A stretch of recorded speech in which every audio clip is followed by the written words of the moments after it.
Bonjour, dans cette vidéo nous allons voir un exemple d'une suite arithmético-géométrique et voir comment on l'étudie. On va voir qu'est-ce qui va se passer avec cette suite, on va voir qu'elle est ni arithmétique ni géométrique, on va le démontrer, et on va ensuite étudier une deuxième suite que l'on va accoler à cette suite, une suite qu'on appelle auxiliaire, une deuxième suite qui va nous permettre, entre guillemets, de pouvoir continuer, de pouvoir progresser dans l'étude de cette première suite. Donc je te laisse découvrir dans un premier temps l'énoncé de cet exercice, et ensuite on voit ensemble la correction. A tout de suite.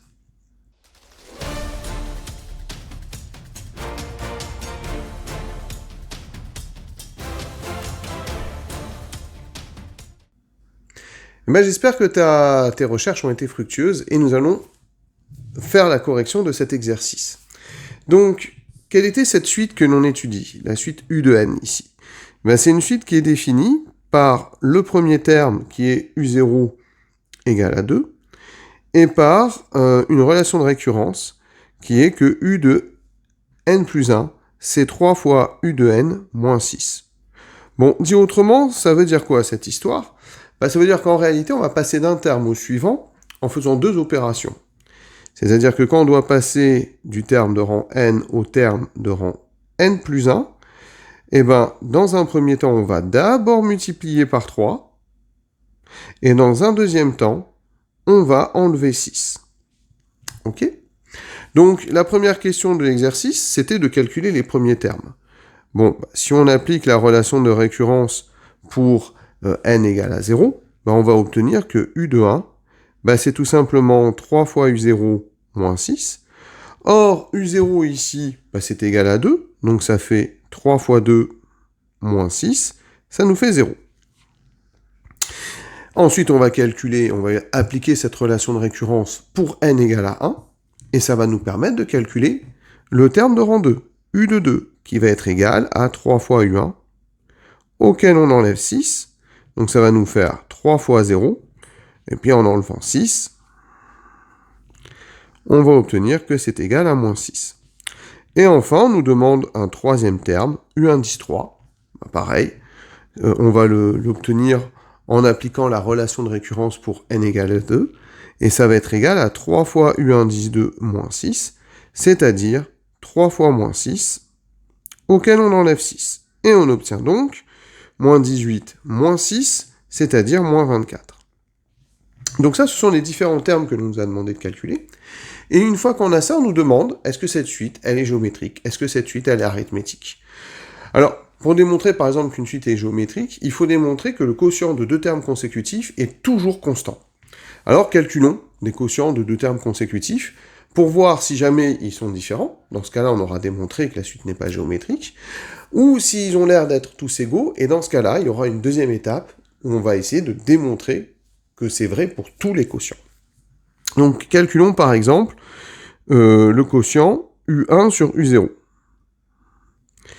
U1 sur U0, ça fait 0 sur 2, ça fait 0. Le problème qu'on a, c'est que ici, je ne peux pas calculer le quotient U2 sur U1. Pourquoi je ne peux pas calculer le quotient U2 sur U1? Parce que U1 est nul, et on n'a pas le droit de diviser par 0 en mathématiques. Bon, c'est pas très grave, en fait, j'ai calculé d'autres termes, donc je peux par exemple calculer le quotient U3 sur U2. Et U3 sur U2, U3 sur U2, c'est moins 24 sur moins 6. Et donc ça fait 4. Je réfléchis, ça a l'air de bien fonctionner. Du coup, comme ça fait 4, en fait, ils sont différents. Ces deux quotients sont différents. U1 sur U0 est différent de U3 sur U2. Et donc ça veut dire quoi? Ça veut dire tout simplement que la suite, elle ne peut pas être géométrique. Donc, la suite U n'est pas géométrique. Ok, donc peut-être qu'elle peut être arithmétique. Et pour ça, qu'est-ce qu'on va faire? On va calculer la différence, pareil, de deux termes consécutifs. Donc si on calcule par exemple U1 moins U0, U1 moins U0, ça fait moins 2. Si on calcule U2 moins U1, eh ben U2 moins U1, ça fait moins 6 moins 0, ça fait moins 6. Et on constate que ces deux différences sont différentes, donc la suite, en fait, n'est pas non plus arithmétique.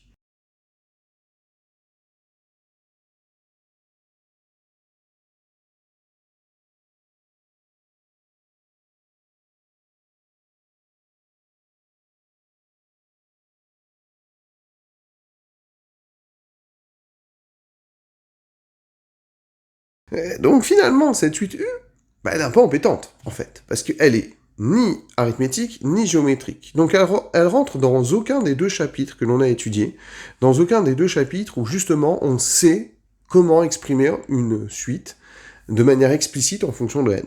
C'est-à-dire qu'ici, je n'ai qu'une relation de récurrence. Si je veux calculer U de 10, je suis, avec la définition que j'ai, obligé, contraint, de calculer tous les termes intermédiaires, de calculer U de 1, U de 2, U de 3, U de 4, et ainsi de suite, jusqu'à U de 10.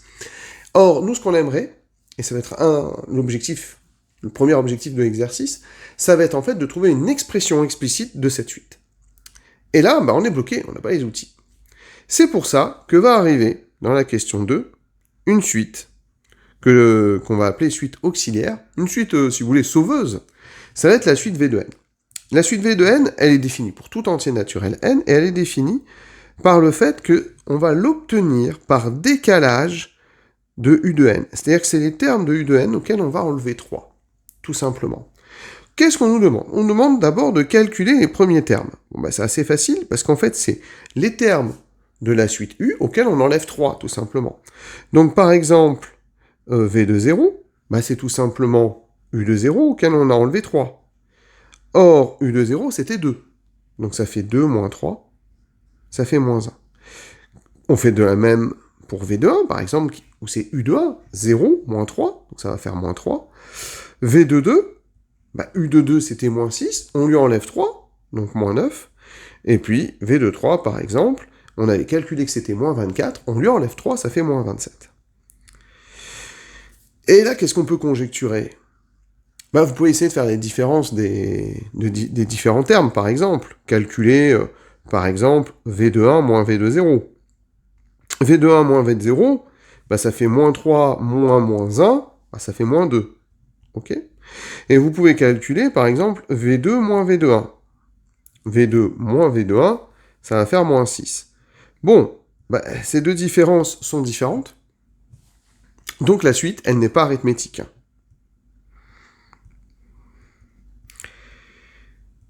Ça ne nous arrange pas, mais on a encore un petit espoir.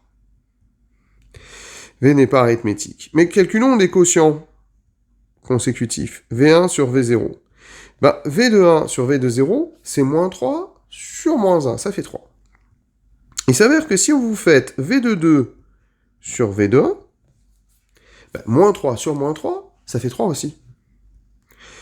Et V de 3 sur V de 2, ça fait moins 27 sur moins 9, ça fait 3 aussi.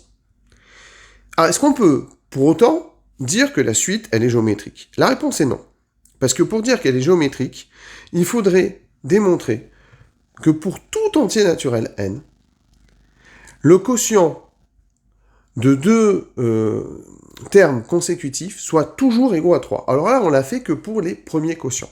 Et on peut considérer, on peut construire des suites dont les premiers quotients sont constants, sont tous égaux par exemple à 3, et à partir d'un certain moment, ils ne sont plus égaux à 3. Donc il faut faire très attention. Ici, en fait, on ne peut pas affirmer que la suite est géométrique de raison 3, on ne peut que conjecturer, c'est-à-dire dire que ça a l'air de bien partir pour être une suite géométrique.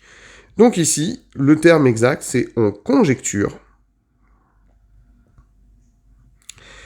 que V est géométrique. Ce qui est quand même pas mal, c'est que si elle est géométrique, la raison, c'est nécessairement 3. C'est là où on a quand même de l'information supplémentaire, c'est que si cette suite elle est géométrique, la raison vaut 3. Et c'est pour ça qu'on a la question B. La question B, ça va être de démontrer que pour tout entier naturel n, V de n plus 1, c'est bien 3 fois V de n. Et si on arrive à démontrer ça, si on arrive à démontrer justement cette relation de récurrence, pour tout entier naturel n, on aura démontré le caractère géométrique de cette suite. Alors, typiquement, dans ce type d'exercice, en fait, on va devoir utiliser la relation de récurrence de la suite U, ainsi que la relation qui nous permet de transiter de notre suite de départ, U, et de notre suite auxiliaire V. Donc ici, on va bien préciser les deux relations que nous allons devoir combiner pour pouvoir démontrer l'égalité qui est recherchée. Donc pour tout n dans n, qu'est-ce que l'on a? Alors, la première chose que l'on a, bah, c'est la relation de récurrence. Alors, je vais en profiter pour... Alors, je suis pas sûr qu'ici j'ai besoin de le mettre en couleur, mais la relation de récurrence, c'est un plus 1, qui est égal à 3un moins 6. Celle que l'on a utilisée dès la première question. Et la deuxième formule que l'on va avoir, c'est de dire que V de n égale un moins 3. Et vous allez voir qu'en fait, ici, le n, je vais le mettre en couleur. Pour bien expliquer que c'est pour n'importe quel entier naturel n. Donc ça, c'est très important. C'est pas juste pour un donné, c'est pour tous les entiers naturels n que l'on a cette relation. Donc qu'est-ce qu'on veut faire, non? On veut considérer V de n plus 1. Je vais le mettre en rouge. C'est un petit peu esthétique, mais pas que. Et qu'est-ce que je voudrais démontrer, moi? Bah, je voudrais démontrer à la fin que ça, c'est égal à 3 fois V de n. Et c'est important, en fait, de bien comprendre que c'est ce qu'on veut démontrer. En particulier, notre idée, ça va être d'essayer ici de faire apparaître ce 3. Ça va être notre idée de base. Alors, on part de ce V indice n plus 1, et on a ces deux relations, la relation 1 et la relation 2, à exploiter. Alors, pour l'instant, je ne peux pas utiliser la relation 1, parce que la relation 1, c'est une relation de récurrence de la suite U. Or là, je pars de la suite V. Donc, si j'ai une des deux relations à utiliser, bah, automatiquement, c'est la relation numéro 2. Qui me dit quoi? Ben, qui me dit que C correspond au terme U de n plus 1, auquel j'enlève 3. Là, j'ai appliqué la relation 2, d'ailleurs, je vais le dire d'après ma relation numéro 2. Ok? Maintenant, il faut que je continue dans cette histoire. Mon U de n plus 1, bah, c'est là où je suis quand même plutôt content. Mon U de n plus 1, d'après la relation de récurrence, bah, en fait, je sais l'exprimer en fonction de U de n. Et donc, je ne vais pas m'en priver. C'est ce que je vais faire. On va remplacer ce U indice n plus 1 par 3un moins 6. Ça, c'est U de n plus 1, et il ne faut pas oublier d'enlever 3. Ok? Bon, qu'est-ce que je peux faire? Bah, je peux réduire l'expression. Moins 6, moins 3, on a quand même très envie de le calculer. Bon, bah, allons-y. Donc, on va calculer ce moins 6, moins 3, ça fait moins 9. Maintenant, qu'est-ce que je voudrais faire? Bah, moi, je voudrais mettre en évidence un 3. Je veux factoriser par 3. Parce que je veux transformer cette différence en un produit dont un des deux facteurs, c'est 3. Et transformer une différence ou une somme ou un produit, c'est faire une factorisation. Et comme on veut qu'un des deux facteurs ce soit 3, bah, on est amené à factoriser par le réel 3. Donc on veut factoriser par 3. Et c'est ce qu'on fait. Alors pour factoriser facilement, qu'est-ce qu'on peut faire? On peut faire apparaître 3 dans chacun des termes. Et bien 9, c'est 3 fois 3. Et là c'est bon, on le tient, notre facteur commun. On le tient, notre 3. Et donc, on va essayer, évidemment, j'avais mal géré mon planning, mais on va essayer de démontrer que, effectivement, ça va être 3 fois V de n en factorisant 3. Donc on factorise notre 3. Hop, je vais continuer à l'entourer, ça fait joli. En factorisant par 3. Et la deuxième chose qui va m'intéresser, c'est que du coup, c'est U de n moins 3. Attention de ne pas oublier les parenthèses, attention aux priorités opératoires. Mais U de n moins 3, c'est quoi U de n moins 3? D'après la relation numéro 2, c'est précisément V de n. C'est-à-dire qu'ici, en fait, il faut de suite se dire que nous, on veut démontrer que c'est 3 fois V de n. Le 3, on a réussi à le factoriser. Et donc, si on a un peu de chance et beaucoup de talent, bah, l'autre facteur, ça doit être V de n. Et donc, c'est là où il faut se dire, est-ce que mon autre facteur que j'obtiens, est-ce que c'est pas V de n?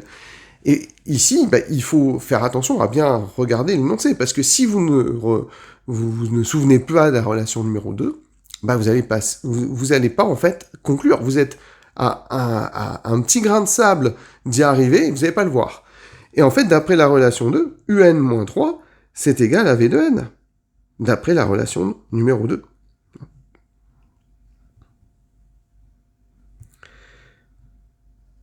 J'en profite aussi pour dire qu'ici, j'étais allé un peu vite, j'avais dit d'après la relation de récurrence, j'ai oublié de préciser qu'ici c'était la relation numéro 1. Hop, comme ça c'est parfait. Et au final, bah, j'obtiens bien que c'est 3 fois V de n. Donc qu'est-ce qu'on a fait? Bah, on a démontré que V de n plus 1, c'est égal à 3 fois V de n, et cela pour tout entier naturel n. C'est pas seulement pour quelques entiers. C'est ici où on a démontré une infinité d'égalités. Et on a bien répondu à la question B. Mais la question B, c'est pour essayer en fait de démontrer, d'affirmer que la suite V, eh ben, c'est une suite géométrique. Maintenant, on l'a démontré, on ne l'a pas que conjecturé. Donc V est une suite géométrique. Et une suite géométrique, bon, bien évidemment, pour la caractériser, il faut préciser sa raison. Bon, ben là, qui est Q égale à 3. Évidemment, j'aurais pu dire dans la question C que c'est d'après la question précédente. Hein. Et il faut aussi préciser le premier terme.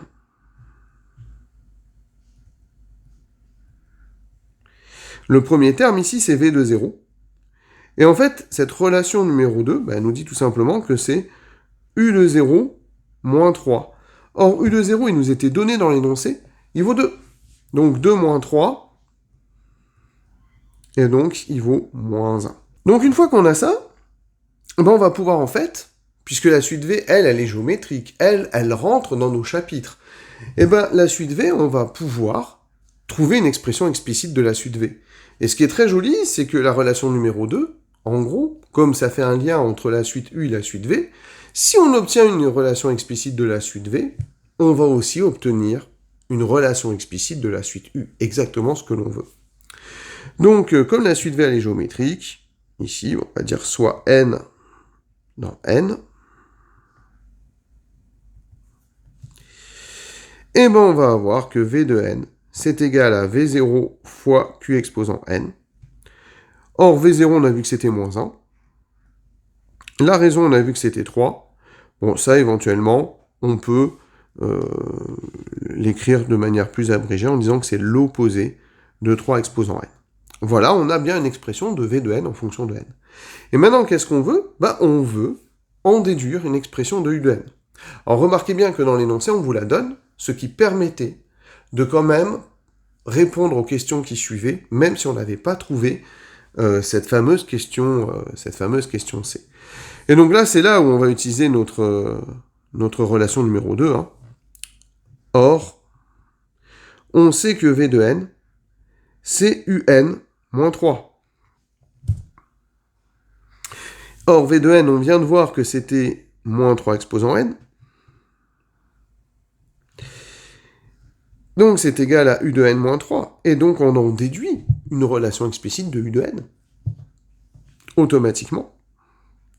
U de n, c'est bien ce que l'on cherchait, c'est-à-dire 3 moins 3 exposant n. On a bien une relation explicite de U de n en fonction de n. Ça, c'est quand même quelque chose de satisfaisant quand on a une suite à étudier. On est satisfait généralement quand on a une relation explicite. Ce qui va nous permettre de répondre à la question D. Donc la question D, calculer U de 10 sans calculer tous les termes intermédiaires. Maintenant, c'est un jeu d'enfant, puisque U de 10, c'est tout simplement 3 moins 3 exposant 10. Donc un petit calcul avec la calculatrice, ça nous donne moins 59 046. Bon, on pourrait éventuellement vérifier ça. Donc si on a un petit doute, on pourrait par exemple utiliser le module sur les suites d'une calculatrice. Donc là, par exemple, on va choisir justement, je vais prendre la définition de départ. On me disait que U de n plus 1, c'était 3 fois U de n moins 6. Et on m'avait dit que U de 0, c'était 2. Et donc, on va essayer d'afficher les valeurs. Hop, ça a l'air de fonctionner. Et est-ce qu'on va jusqu'à 10? Ah bah oui, c'est top. On obtient bien moins 59 046. L'honneur est sauf. Donc c'est bon, on a trouvé le résultat. Et enfin, la dernière question, ça va être de calculer une somme partielle de cette suite. Nous, on veut calculer la somme U0 plus U1 et ainsi de suite, jusqu'à U de 10, sans calculer tous les termes intermédiaires. Eh oui. Sinon, c'est un peu de la triche. En tout cas, même si vous le faisiez, ça va être tellement long que je vais peut-être passer moins de temps à le faire que si on a à calculer tous les termes intermédiaires. Et quand bien même, imaginons qu'on aille jusqu'à 20. Donc, on va essayer de le faire. Donc là, le grand truc, c'est que la suite U, on a vu qu'elle n'était pas arithmétique, on a vu qu'elle n'était pas géométrique. Donc, vous ne pouvez pas utiliser des formules toutes faites. En fait, qu'est-ce que vous pouvez utiliser comme formule, en réalité ? Vous avez deux formules, qui sont des formules de base, avec lesquelles on peut normalement tout retrouver. Première formule, c'est la somme des premiers entiers naturels, qui fait n fois n plus 1 divisé par 2. Ça, c'est une formule qui peut être utile. Et enfin, on a une deuxième formule. Si on a un réel qui est différent de 1, alors on peut en fait calculer les sommes partielles des premières puissances de ce réel.